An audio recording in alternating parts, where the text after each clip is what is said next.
Por que que a gasolina está tão cara? Vamos entender aqui nesse material. Nesse documento, a gente vai entender o porquê que a gasolina está tão cara e por que que eu acho que o câmbio é o principal vilão do atual preço dos combustíveis e por que que a paridade em relação aos preços internacionais são necessárias para a nossa economia. Como a gente pode ver aqui nesse gráfico, a gente tem três variáveis aqui. Primeiro é o próprio preço do petróleo, segundo é como está o câmbio hoje e o terceiro é o preço do combustível na bomba. Como a gente pode perceber, o preço do petróleo ele está muito longe das suas máximas históricas, entretanto, o câmbio ele está nas suas máximas históricas em termos nominais. E a gente vai entender o porquê disso. As pessoas perguntam muito se nós somos autossuficientes em petróleo. E de fato, quando a gente olha a quantidade de barris produzidos ao dia versus o quanto a gente consome, de fato, existe um superávit muito interessante aí. Mas será que a gente é autossuficiente de verdade? Preste atenção nesse gráfico. Esse gráfico mostra o tipo de petróleo que o Brasil produz. O petróleo, ele não é uniforme, ele tem características diferentes ao redor do mundo. E as métricas internacionais decidiram separar o petróleo por três tipos: o petróleo leve, o petróleo médio e o petróleo pesado.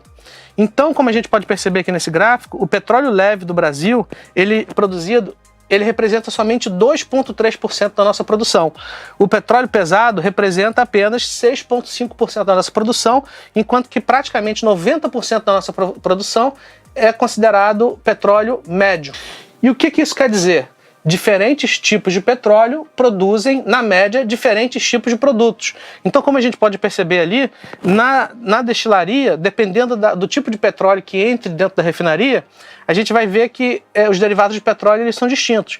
O petróleo leve, ele produz gás, gasolina, enquanto que o petróleo pesado, ele tende a gerar como derivado o asfalto. Aqui nesse slide, eu peguei uma frase que eu encontrei numa matéria da UOL em uma entrevista com o técnico da ANP. Ele comenta algo muito interessante, que o petróleo leve, produzir petróleo leve e colocá-lo dentro de uma refinaria que foi projetada para processar petróleo pesado, você está desperdiçando recursos, não otimizando. É como pegar o vinho nobre e transformar em sagu, sobremesa com mandioca e vinho.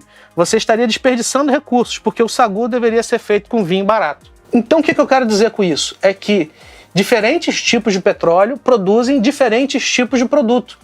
Então, o Brasil ele não consegue produzir petróleo leve nas necessidades para atender completamente as nossas necessidades. Então, o Brasil ele precisa importar petróleo. Nesse gráfico aqui, a gente vê o quê? Qual é a equivalência de importação de barris de petróleo que nós precisamos fazer ao longo do ano e o dispêndio em bilhões de dólares nos últimos anos. Então, como a gente pode perceber, no ano de 2019, que é o último ano disponível no anuário da Agência Nacional de Petróleo, a gente teve que gastar quase 5 bilhões de dólares em importação de petróleo. Vale lembrar que esse valor ele vem caindo ao longo do tempo. E por quê? Primeiro, porque a produção do pré-sal está sendo muito boa, está incrementando muito a produção do pré-sal, mas também houve aí uma performance muito desapontante, muito decepcionante do PIB brasileiro. Então, à medida que o PIB brasileiro ele não cresce como ele deveria, ele cresce pouco, o consumo de petróleo, de derivados de petróleo, ele foi caindo ao longo do tempo. Então, a necessidade de importação, ela caiu, mas assim que o Brasil voltar a crescer, muito possivelmente a gente vai precisar continuar importando cada vez mais lá de fora. Então, eis aí a necessidade da paridade cambial em relação aos preços internacionais. Se a gente vender a gasolina e os derivados a preços mais baixos aqui dentro, nós vamos ter que continuar importando o petróleo ao preço cheio lá de fora. E sempre que acontece isso, existe aí um prejuízo que é absorvido pela Petrobras. Então, se você pegar aí nas matérias, nas reportagens que aconteceram nos últimos anos, o subsídio que a Petrobras fez nos combustíveis e nos derivados foram de quase 100 bilhões de reais. Então, para quem for investidor aí da Petrobras há um pouco mais de tempo, vale lembrar que as cotações da Petrobras chegaram ali a R$4 nos últimos anos. Claro, ela já recuperou, mas é um tema muito importante que sempre aquece aí o debate em relação à produção de petróleo aqui no Brasil. E aqui eu peguei um caso bem curioso, a da Arábia Saudita. A Arábia Saudita, ela produz praticamente 12 ou 13 milhões de barris ao dia e só consome 3. Mas olha que curioso, no ano de 2019, em relação ao total das suas importações, que foram de 149 bilhões de dólares, pelo menos 2,6% desse total representou Adivinhe? Petróleo. A Arábia Saudita importa petróleo. E por que ela importa petróleo? Porque mesmo a Arábia Saudita, ela não consegue produzir petróleo para atender 100% das suas necessidades. Se lembra quando lá atrás eu expliquei que diferentes tipos de petróleo produzem diferentes tipos de produto? Pois é exatamente isso. A Arábia Saudita, ela é obrigada a importar petróleo. A nossa gasolina é a mais cara do mundo? A resposta é não. No documento que nós publicamos na página da Genial Analisa, tem ali uma análise de 166 países e seus respectivos preços. Perceba que o Brasil está no meio do caminho.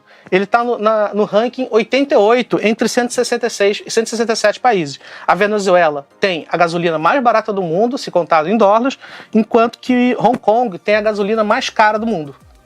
Quantos litros de gasolina o salário mínimo pode comprar? Como vocês podem perceber, o salário mínimo, em termos nominais, ele evoluiu ao longo do tempo. Infelizmente, com a desvalorização da nossa moeda, ocorreu um empobrecimento da população quando a gente pensa em produtos dolarizados. À medida que houve a precificação do preço dos combustíveis aqui no Brasil em relação ao mercado internacional, a famosa paridade, isso fez com que o nosso poder de compra em relação a litros de combustíveis, ele fosse reduzido. Infelizmente, o salário mínimo brasileiro ele consegue adquirir menos litros de combustível. Além disso, como a gente sabe, né, depois de um ano de pandemia, houve aí aumento do desemprego, desaceleração econômica e uma série de efeitos deletérios na nossa economia. E os preços de petróleo, se eles ficarem continuamente em níveis elevados, isso é ruim? Isso é negativo? Não necessariamente. Nos anos 70 houveram aí as crises de petróleo, então a economia ela reagiu de uma maneira bem interessante. Então, por exemplo, na Europa, houve a nuclearização da Europa, então são uma série de usinas nucleares, elas passaram a ser produzidas para reduzir a dependência do petróleo. Houve também a exploração de novas áreas, sempre que o preço do petróleo sobe, áreas que antes não eram economicamente viáveis passam a ser. E na década passada, para quem não lembra, o petróleo ficou aí na casa dos 100, 110 dólares o barril. E o que aconteceu principalmente nos Estados Unidos? Você teve a evolução de tecnologias que não eram dependentes do petróleo. Carros elétricos, o gás de xisto, a gente conhece também a Tesla, aqui no Brasil a gente tem o álcool. Então sempre que o preço do petróleo ele fica muito elevado, é muito normal a sociedade produtiva se rearranjar de uma tal maneira de reduzir a nossa dependência ao petróleo. Bem, espero que vocês tenham gostado. O nosso relatório completo está na página da Genial Analisa. E é isso aí, vejo vocês lá. Muito obrigado.